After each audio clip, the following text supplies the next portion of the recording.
Hey YouTube, it's CrazzyRcGuy, and today I'm going to show you how to waterproof an RC servo.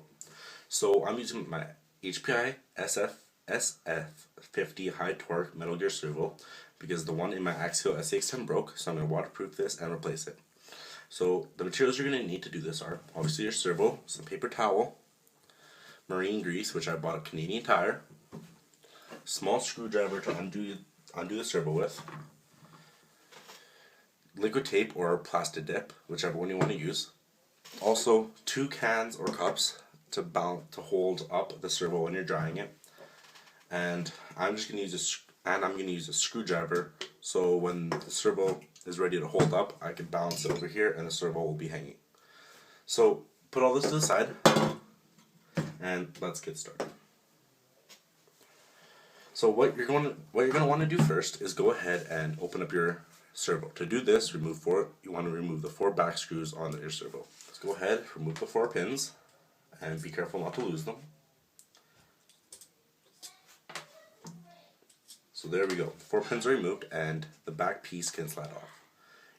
So in here are your motor and your electrical board, but you won't be waterproofing these. What you're going to be waterproofing is the actual case and the gears in front, up top. So let's go ahead and remove this top piece very carefully. You want to make sure these gears you don't lose any or don't come untacked. So let's go ahead and set this down. This is where your marine grease comes in. Just going to get your marine grease. I'm just going to use a tiny screwdriver for this. Take some marine grease, not too much, and apply it everywhere, not everywhere, but on top of the bearing, around the bearing. I'm going to use my finger. Around the bearing and on some of the gears. You don't want to compact it. You don't want to compact it a lot so the gears can't move, but you do want to make sure you get that bearing up top and the little hex that the gear cover goes on. So let's go around and cover this up. There you go. So wipe off your fingers with the marine grease. What we're going to want to do is go ahead and put the cap back on.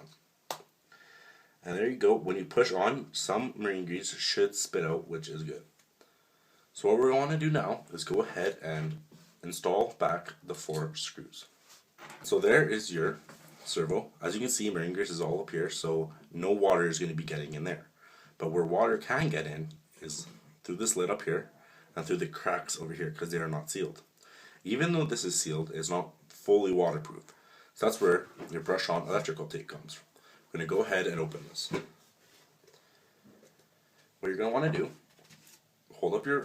take your servo and cover the entire servo in brush-on electrical tape.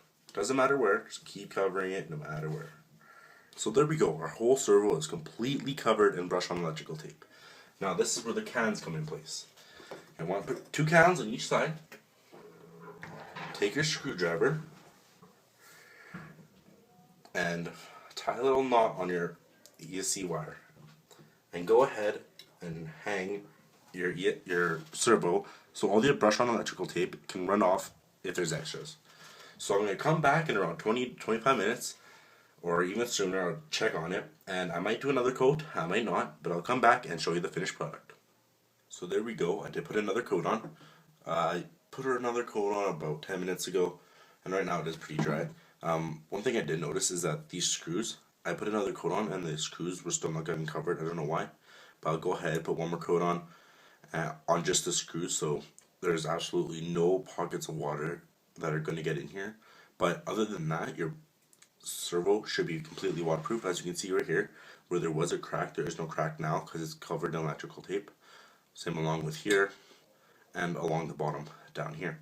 Also, where this wire goes in, there's no way where water can get in. What I did before was I went ahead with a little screwdriver, and over here where all the air pockets were, I just went and compressed them so there are no air pockets anywhere. Yeah, that's pretty much about it. I did put the servo horn on. As you can see, it still functions properly, just like a normal servo should work. So this waterproofing did not do anything to harm the servo or anything like that. And now you can go ahead and drive my RC in water. So thank you for watching. Comment, rate, subscribe if you guys haven't already, and if you guys have any other tutorials you guys want me to do, please post them down in the comments below. So thank you for watching. Comment, rate, subscribe, and see you later, guys. Bye.